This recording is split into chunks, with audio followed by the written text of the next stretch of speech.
Hi friends, எல்லோரும் எப்படி இருக்கீங்க? நல்லா இருக்கீங்க? நான் நல்லா இருக்கிறேன்.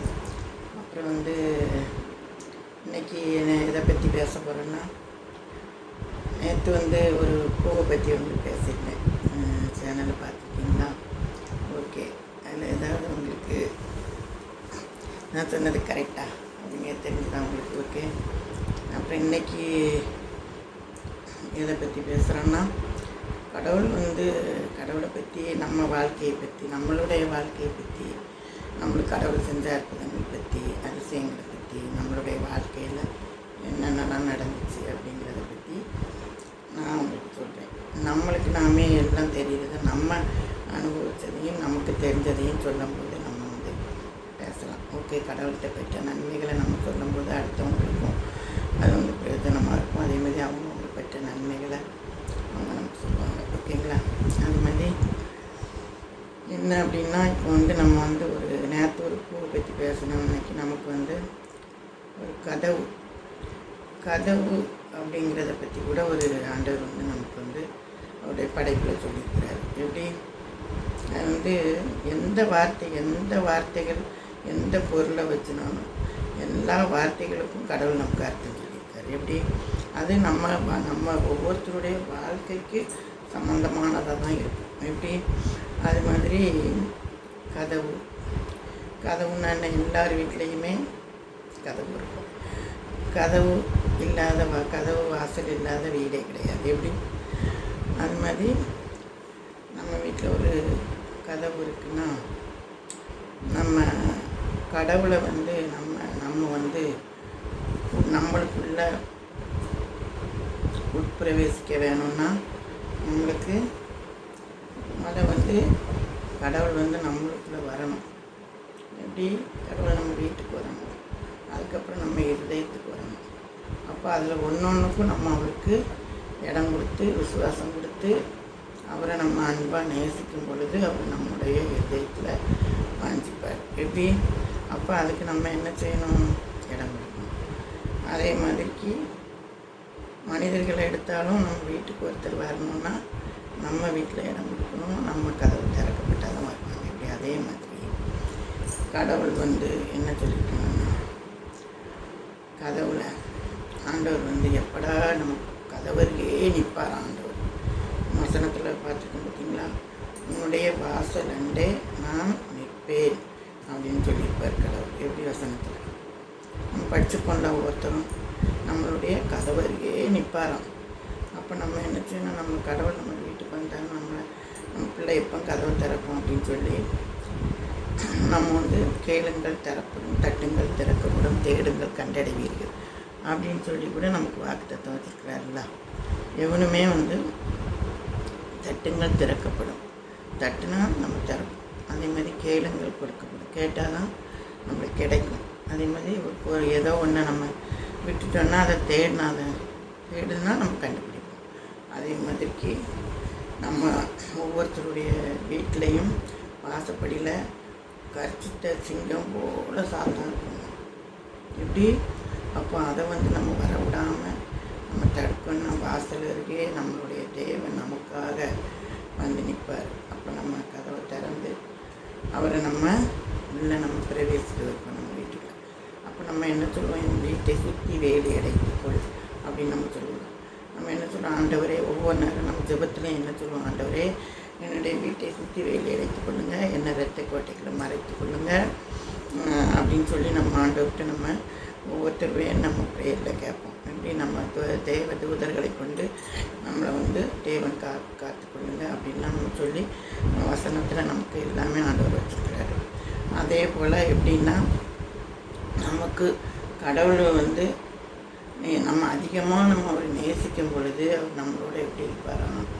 நம்ம வாசல் அருகே நிற்கிற கடவுளை நம்ம பிள்ளை எப்போ கதவை திறக்கணும்னு நம்ம காத்திருக்கும் போது நம்ம கதவை திறந்து கடவுள் நம்ம வீட்டுக்குள்ளே உட்பிரவேசித்து நம்மளோட நம்ம வீட்டில் நமக்கு எல்லா காரியத்தையும் நமக்கு செய்ய வல்லவராக நம்மளோட இருப்பார். எப்படி அதே மாதிரி நம்ம வீட்டில் இருந்து நம்ம வெளியே கடந்து போகும் பொழுது, ஆண்டவரே உங்களுடைய சமூகம் எனக்கு முன்பாக செல்லட்டும் அப்படின்னு சொல்லி நம்ம ஜெபிச்சு ஒவ்வொருத்தரும் நம்ம கடந்து போவோம். அப்படி தானே நம்ம வாழ்க்கையில் எல்லாருமே நம்ம கடவுளுடைய பிள்ளைகள் அப்படின்னு சொல்லி எல்லாருமே அப்படி நம்ம சொல்லி போகும்போது ஆண்டவருடைய சமூகம் நமக்கு முன்பாக செல்லும். நம்மளுக்கு மேடு பள்ளங்கள் எல்லாமே உண்டு. வாழ்க்கையில் ஆண்டவர் நம்மளோட வந்தாலும் மேடுகள் உண்டு, பள்ளங்கள் உண்டு.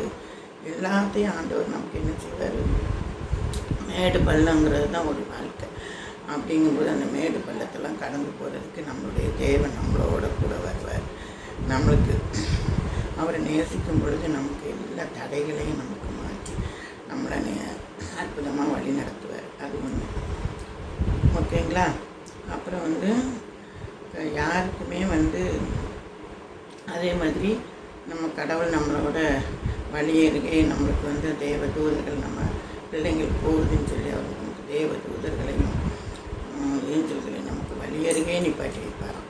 நம்ம எவ்வளவோ சாட்சிகள்லாம் கேட்டுக்கொள்ள நமக்கு நான் போயிருக்கும்போது எனக்கு திடீர்னு இதை அதிசயம், எனக்கு ஒரு அற்புதம் நடந்துச்சு. நான் இதிலேருந்து என்ன யார் எனக்கு எது செஞ்சானே தெரியல, எனக்கு யாரோ என்ன இதிலேருந்து என்ன தூக்கி விட்ட மாதிரி இருந்துச்சு, எனக்கு இதை செஞ்ச மாதிரி இருந்துச்சு அப்படின்லாம் நம்ம சொல்லுவோம் தெரியுமா? அப்போ அதெல்லாம் யார்? நம்ம கடவுளை நம்ம முன்வைத்து சமூகத்தை முன்ன வைத்து நம்ம சொல்லும் பொழுது நம்மளுக்கு சிறு சிறு தடைகள் வந்தாலும் அதை உடனே நமக்கு தேவ தூதர்கள் நம்மளை அப்படி தாங்கி தூக்கி ஏந்தி நம்மளை தாங்குவேன், சுமப்பேன், தப்புவிப்பேன் அப்படின்னு சொல்லி நம்மளை ஆண்டவர் நம்மளை தூக்கி எடுத்துருவார். ஓகேங்களா? இதுதான் நம்ம கடவுள்கிட்ட வைக்கிற விசுவாசம். அதே மாதிரி அந்த மாதிரிக்கு அதே மாதிரி நம்ம கடவுளை நம்ம நேசிக்கணும். நானும் கடவுளை எனக்கெலாம் அறியாமல் தெரியாமல் கடவுளை பற்றிலாம் நானும் இருந்தேன், எனக்கும் தெரியாது.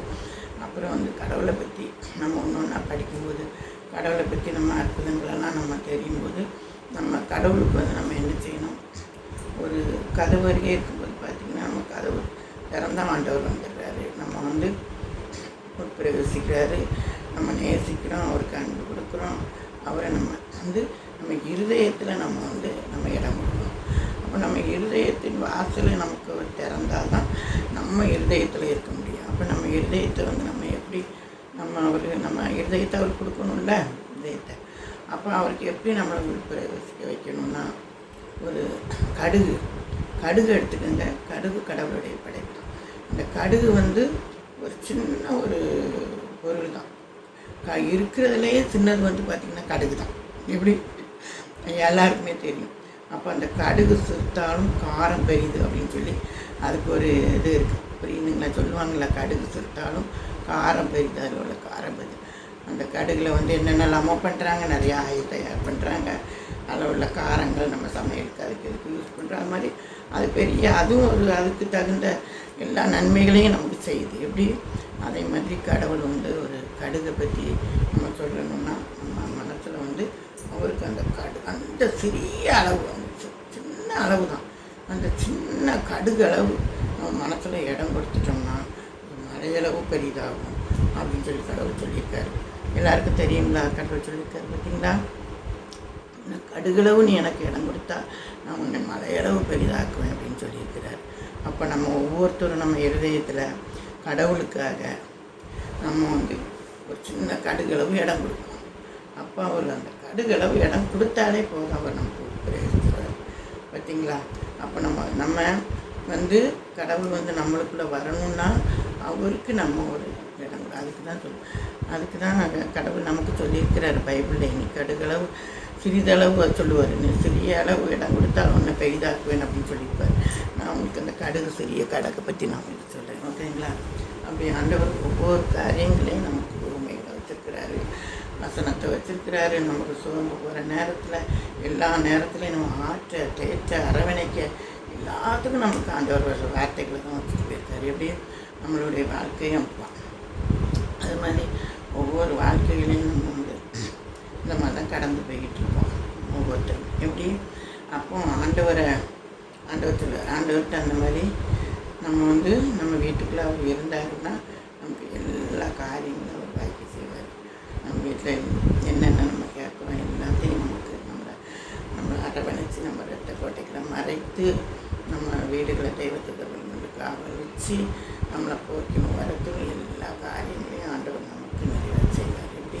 அது மாதிரி அப்படி நம்ம கடவுள் நமக்கு அப்படி ஒரு நமக்காக அவர் வந்து மரித்து உயிர்த்தெழுந்து நமக்காகவே ஜீவனை விட்டு எழுந்து நமக்காக இருக்கிறார். அப்படி இருக்கும்போது அவர் எவ்வளோ பெரியவர். எப்படி நம்மளை வந்து நம்ம பாடுகளுக்காக கஷ்டங்களுக்காக நம்மளை வந்து ஆற்ற தேய்ச்ச நம்ம வீட்டில் உட்பிரவேசித்திருக்கிறாரு.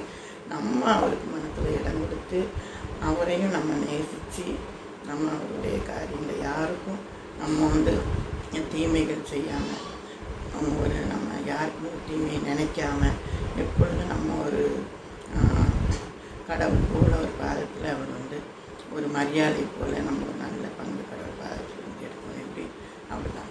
அதே மாதிரி பார்த்திங்கன்னா வார்த்தைகளில் கூட சொல்லுவாங்க, சொல்லாத சொல்லுக்கு விலையேதும் இல்லை அப்படின்னு இருக்குது.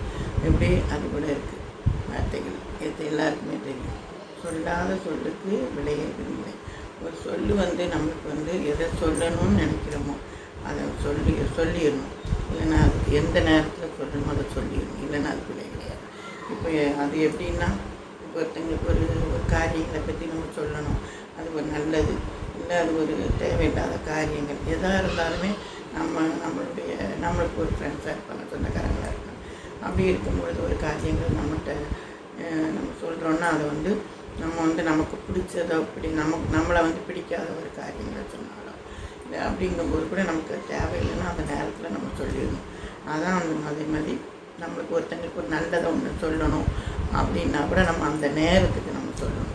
அதுக்கு தான் அந்த வார்த்தைகளை வந்து நீ சொல்லாத சொல்லுக்கு விலையேதும் இல்லை அப்படின்னு சொல்லுவாங்க. அப்போ அந்த சொல்லு அந்தந்த நேரத்துக்கு சொல்லும்போது அது வந்து விலை மதிப்பானது. எப்படி அப்படி ஆகிடும்.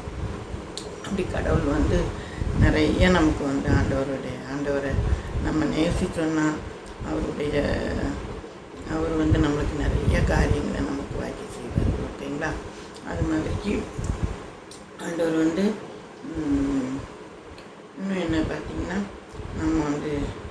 ஆண்டவர் வந்து நம்ம வந்து ஒரு பாதாளத்தில் நம்ம அவருக்கு ஒரு பாதாளத்தில் போய் படுக்க போட்டாலும் அங்கேயும் நம்மளோட வந்து இருப்பார். அப்படி ஆண்டவர் வந்து நம்மளை எங்கெங்கே தேடி வரணுமோ நம்ம எங்கே இருந்தாலும் அவருடைய கண்கள் நம்மளையே நோக்கி தான் பார்த்துருக்கணும். அப்படி நம்ம கடவுளுக்கு உண்மையாக கடவுளை நேசித்து அவருக்கு நம்ம இதயத்தில் இடம் கொடுத்து வாங்கிச்சு நம்ம இருக்கும் பொழுது நம்மளுக்கு ஆண்டவர் வந்து கைதான காரியங்கள் செய்வார். வாழ்க்கையில் வந்து மேடு பள்ளங்கள் உண்டு, கஷ்ட நஷ்டங்கள் உண்டு, துன்ப துயரங்கள் உண்டு, எல்லாமே உண்டு. எல்லாமே கடந்து போகிறது தான் ஒரு வாழ்க்கை.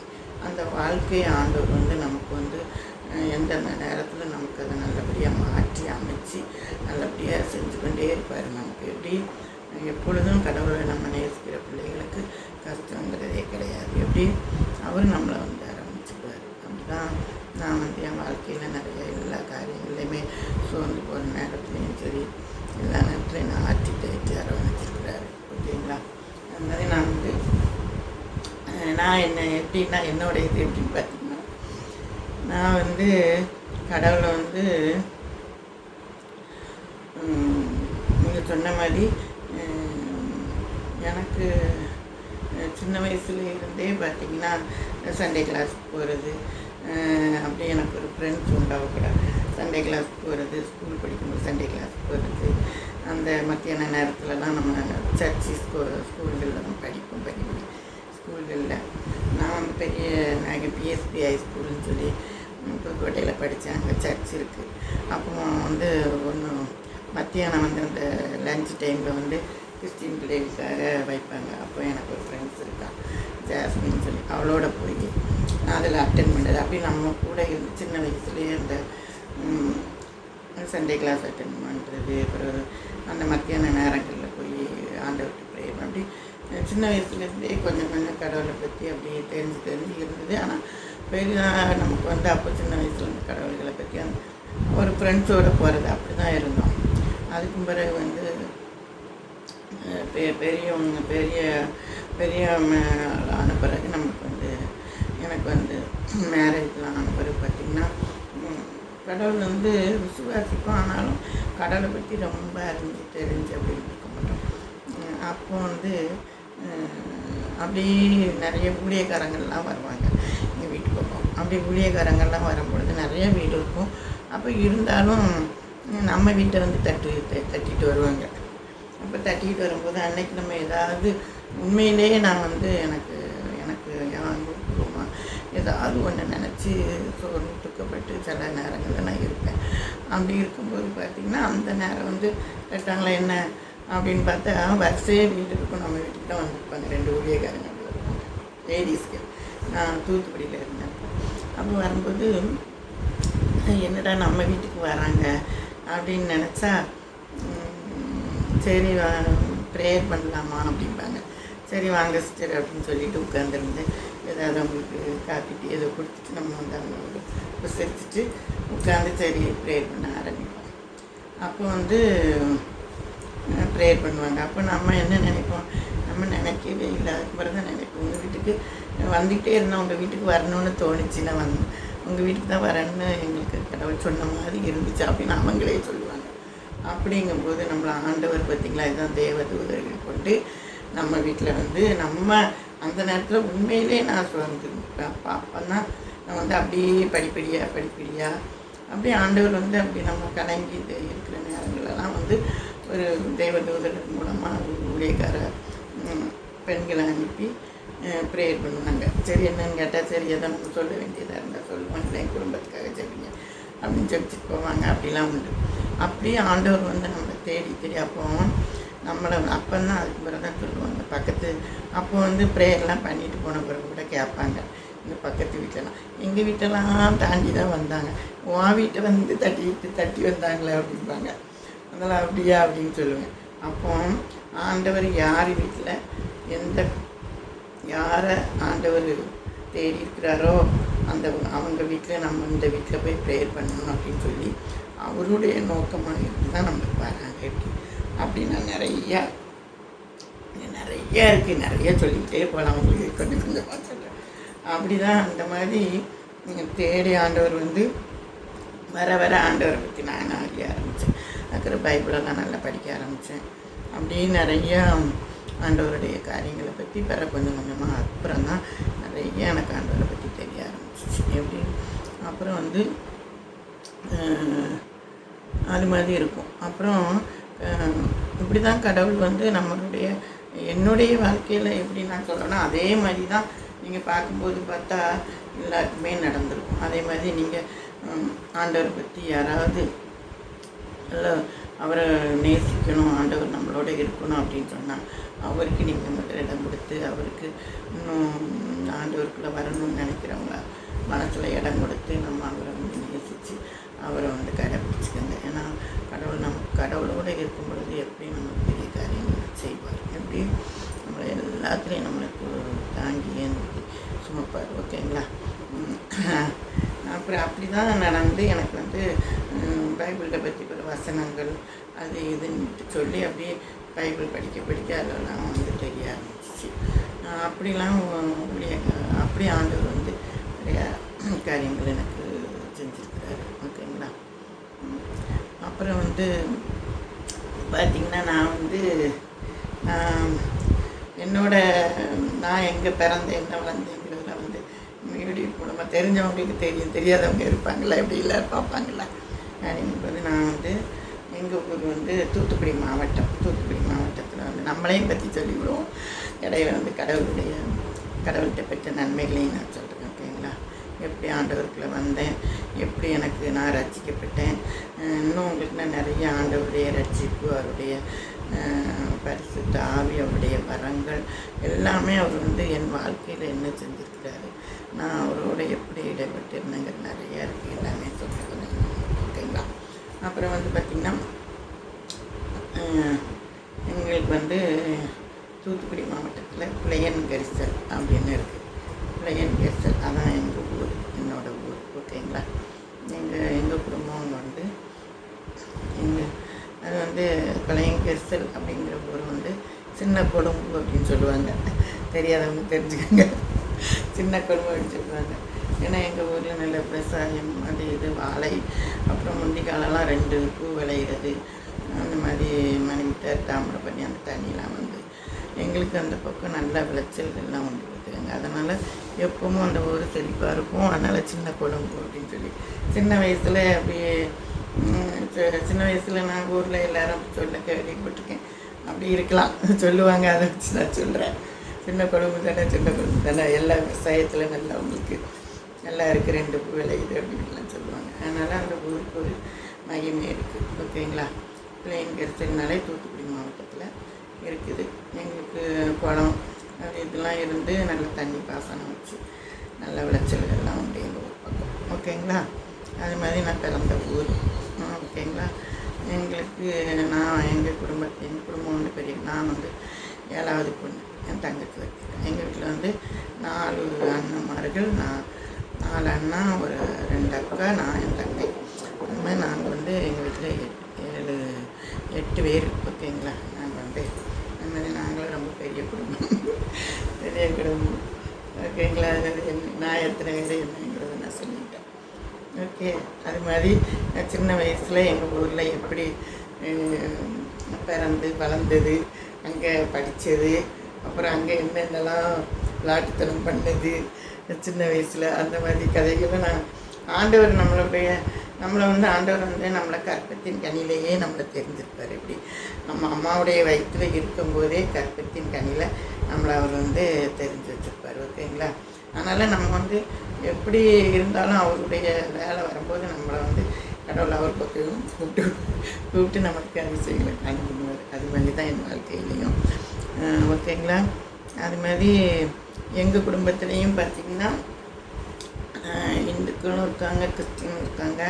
அந்த மாதிரி எங்கள் குடும்பத்தில் கலந்து தான் நாங்கள் இருக்கோம். எப்படி ஒரு சிலர் வந்து பெரிய குடும்பம், ஒரு சில பேர் இந்தில் மேரேஜ் பண்ணிடுவாங்க. அப்போ அது மாதிரி இருக்கும். அதனால் நாங்கள் வந்து கன்வெர்ட்டடாக நாங்கள் வந்து கிறிஸ்டினாக இருக்கோம். அதுக்கு என்ன காரணம் நாங்கள் கிறிஸ்டினுங்கிறதுக்குன்னு நான் உங்களுக்கு அதையும் சொல்கிறேன். ஓகேங்களா? எல்லாமே கொஞ்சம் கொஞ்சமாக வரும். எப்படி அது மாதிரி நாங்கள் எப்படி கடவுளுக்குள்ள வந்து விசுவாசித்து ரசிக்கப்பட்டு எப்படி நாங்கள் வந்து கடவுளை எங்களை எப்படி இப்போ எங்களை வந்து நன்மையாக நாங்கள் எங்களை வழி நடத்தி வராருங்கிறத வந்து நான் உங்களுக்கு ஒன்று நான் சொல்கிறேன். ஓகேங்களா?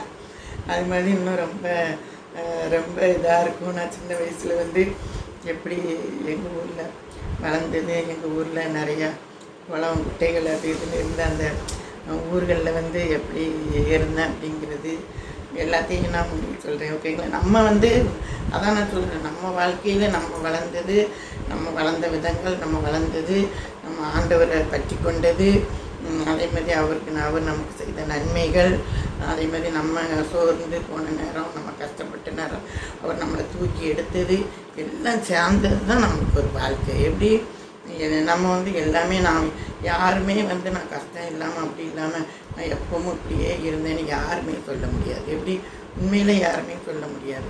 ஒவ்வொருத்தருக்கும் ஒவ்வொரு விதமானது இருக்கும். ஆனால் நம்ம கடவுளை நேசிக்கும் பொழுது அவர் நம்மளை வந்து அவர் பக்கம் நம்ம அரவணைச்சி கூட்டி சேர்த்துக்கிடுவார். எப்படி அது மாதிரி ஆண்டவர் நமக்கு பெரிய காரியங்கள் செய்வார். இப்போ வந்து நாங்கள் ஒரு நேற்று ஒரு பூ பற்றி பேசுகிறேன். இன்றைக்கி ஒரு கதவு ஒரு சிறு கடுகை வச்சு எப்படி ஆண்டவரை நம்ம வந்து நேசிக்கணும், நம்மளை எப்படி கடவுள் வந்து நம்மளை கற்பத்தின் நிலையில் தெரிஞ்சு கொண்டார், அதுக்கு மாதிரி நம்மளை எப்படி வழி நடத்துகிறாங்க கடவுள் அப்படிங்கிறத நம்ம எப்படி கடவுளுக்கு விசுவாசமாக நம்ம இதயத்தை கொடுக்கும் பொழுது அவர் நம்மளோட எப்படி வாஞ்சியாக இருக்கிறார் அப்படிங்கிறத வந்து நான் உங்களுக்கு சொல்லியிருக்கிறேன். யாருமே அப்படி தானே. இப்போ வந்து நம்ம இதுக்கு கூட ஒரு எடுத்துக்காட்டு இருந்தால் கூட, ஒரு ஃப்ரெண்ட்ஸு இருந்தால் கூட கடவுள் வந்து நம்ம வந்து அவங்க வந்து ஒரு ஃப்ரெண்ட்ஸாக அன்பாக இருக்கும்போது நம்மளை அவங்க நேசிப்பாங்க தானே. எப்படி அதே மாதிரிக்கு தான் கடவுள் வந்து அவரை நம்ம நேசிக்கும்போது அவர் நம்மளை வந்து ரொம்ப நேசிப்பார். எப்படி அவர் வந்து பாதபட்சம் அவர் இருக்கிறவங்க இல்லாதவங்க ஏழை பணக்கார யாருமே கடவுள் கிடையாது. எல்லாரும் அவருடைய பிள்ளைகள் தான். எல்லாம் அவருடைய பிள்ளைகள் தான். நீங்கள் இன்னொன்று பார்த்தீங்கன்னா, கடவுளை பற்றி நம்ம அறிஞ்சவங்கக்கிட்ட சொல்கிறத விட இன்னும் அறியாத மக்கள் எவ்வளவோ இருக்காங்க. அவங்ககிட்ட கண்டிப்பாக சொல்லணும். ஏன்னா இது மூலமாக வந்து நிறைய மக்கள் வந்து கண்டிப்பாக நான் சொல்கிறேன், ஆண்டவரை பற்றி கொள்ளுங்கள், ஆண்டவரை பற்றி தெரிஞ்சு கொள்ளுங்கள். அவருடைய வார்த்தைகளையும் வசனங்களையும் கேட்டு நீங்கள் வந்து அவர் இதயத்தில் இடம் கொடுத்து வாஞ்சியாக இருங்க. நான் இதெல்லாம் சொல்லுவேன். ஏன்னா வந்து கடவுள் வந்து பார்த்திங்கன்னா, கடவுளை பற்றி தெரிஞ்சவங்களுக்கு தெரியும் அவங்க எப்படி பற்றி கொள்வாங்க. தெரியாதவங்களுக்கு ஏன்னு சொல்லுன்னு அப்புறம் கடவுள் வந்து அவ்வளோ ஒரு மந்தையில் வந்து மந்தையாக நம்மளை இது பண்ணிக்கிட்டு இருக்கும்போது ஒரே ஒரு ஆடு தப்பி போச்சு பார்த்தீங்களா, அவர் இந்த ஆடெல்லாம் நம்ம சேவிச்சு இங்கே வச்சுக்கிட்டேன்னு சொல்லி இதெல்லாம் நம்மளை நம்பி இருக்குன்னு சொல்லி அந்த தப்பி போன ஆடை ஆண்டவர் தேடி போனார். எப்படி அந்த தப்பி போன ஆடை தேடி இது வழி தவறிடக்கூடாது, எதுவும் ஆகிடக்கூடாது அப்படின்னு சொல்லி அந்த தப்பி போன ஆடை ஆண்டவர் பாருங்க நம்ம சொல்லும் போதே எவ்வளோ உருக்கமாக இருக்குது பார்த்தீங்களா. ஆண்டவர் அந்த தப்பி போன ஆடுகளை போய் தேடி பிடிச்சி கொண்டு வராரு. அதே மாதிரிக்கு அவருடைய பிள்ளைகள் ஒரு பிள்ளைகளும் கூட அவரை விட்டு நம்மளுக்கு போகாதபடிக்கு அவர் நம்மளை காத்துக்கொள்ளணும்னு நினைக்காரு. அதனால் எல்லாரும் ஆண்டவரை நேசிச்சு அவருடைய பிள்ளையாக நம்ம வாழணும். ஓகேங்களா? இதுதான் ஓகே. அது மாதிரி மீதம் நாளைக்கு நான் வேறு இன்னும் ஆண்டவர்கிட்ட இன்னும் நிறைய இருக்குல்ல. அதை பற்றி எனக்கு தெரிஞ்சதெல்லாம் நான் இன்னும் ஆண்டவர்கிட்ட வந்தேன், எப்படி இன்னும் எவ்வளோ ஊழிய பதைகளில் எப்படி போனேன், அதுக்கு மாதிரி எப்படி வசனங்களை படித்தேன், அவருடைய வெளிப்பாடு என்ன, அவருடைய வரங்கள் என்ன வரங்கள் நான் பெற்றிருக்கோம் அப்படிங்கிறது என் வாழ்க்கையில் இப்போ நான் சின்ன வயசில் எப்படிலாம் இருந்தேங்கிறத உங்களுக்கு நம்ம ஆண்டவரோட அந்த வார்த்தைகளோட என்னை எப்படி வளர்த்து இவ்வளோ தூரம் கொண்டு வந்திருக்கிறாரு, இவ்வளோ காலம் வரைக்கும் அவருடைய பாதத்தில் நாம் இவ்வளோ இதாக இருக்கிறதுக்கு என்ன அப்படிங்கிறதெல்லாம் நான் உங்களுக்கு ஒன்று சொல்லி வரேன். ஓகேங்களா? அப்புறம் ஆமாம், நம்ம பிள்ளைகளே நம்ம குடும்பம் நம்ம வாழ்க்கை எல்லாத்தையுமே பற்றி நம்ம சொல்லும்போது நம்மளது நம்ம சொல்லும்போது யாருக்குமே பயப்படுத்தாங்க. எப்படி நம்ம பெற்ற நன்மைகளை சொல்கிறோம், நம்ம பெற்ற கஷ்டங்களை சொல்கிறோம், நான் என்ன நன்மைகள் பெற்றேன், எப்படி சோர்ந்து போகிற நேரத்தில் கடவுள் என்ன ஆட்சி தேடினார் அப்படிங்கிற எல்லா காரியங்களையும் நான் கொண்டு நான் சொல்கிறேன். இன்னும் என்னுடைய சின்ன வயசில் உள்ள படிக்கும்போது உள்ள காலங்கள் அப்படி அதிலெல்லாம் நிறைய சுவாரஸ்யங்கள் கதைகள் அதை மாதிரிக்கெலாம் உண்டு. அது மாதிரி எப்பவுமே என்னை சுற்றி எல்லாருமே சிரிச்சுக்கிட்டு இருக்கணும், எல்லோரும் சந்தோஷமாக இருக்கணும் அப்படின்னு நினைப்பேன். ஃப்ரெண்ட்ஸுக்களாக இருந்தாலும் சரி, சொந்தக்காரங்களாக இருந்தாலும் சரி, எல்லாருமே ஜாலியாக நல்லா எவ்வளோ தான் நம்மகிட்ட கஷ்டங்கள் இதுகள் என்ன தான் இருந்தாலும் அதை நான் வச்சுட்டு நம்ம ஆண்டோடைய எப்பவும் நம்ம ஆண்டோடைய பிள்ளைகள் சந்தோஷமாக இருக்கணும். ஓகேங்களா? அது மாதிரி ஓகே பை. அது மாதிரி நான் இன்றைக்கி இவங்க சொன்ன காரியங்களை பற்றி நீங்கள் என்னெல்லாம் நினைக்கிறீங்க அப்படிங்கிறத கமெண்ட் பாக்ஸில் சொல்லுங்கள். இன்னும் நான் நாளைக்கு அடுத்த வீடியோவில் என்னுடைய சுவாரஸ்யமான கதைகளை, அப்புறம் என்னுடைய வளர்ந்தது எல்லா இதுகளையும் நான் உங்களுக்கு சொல்கிறேன். ஓகேங்களா? பை. ஓகே.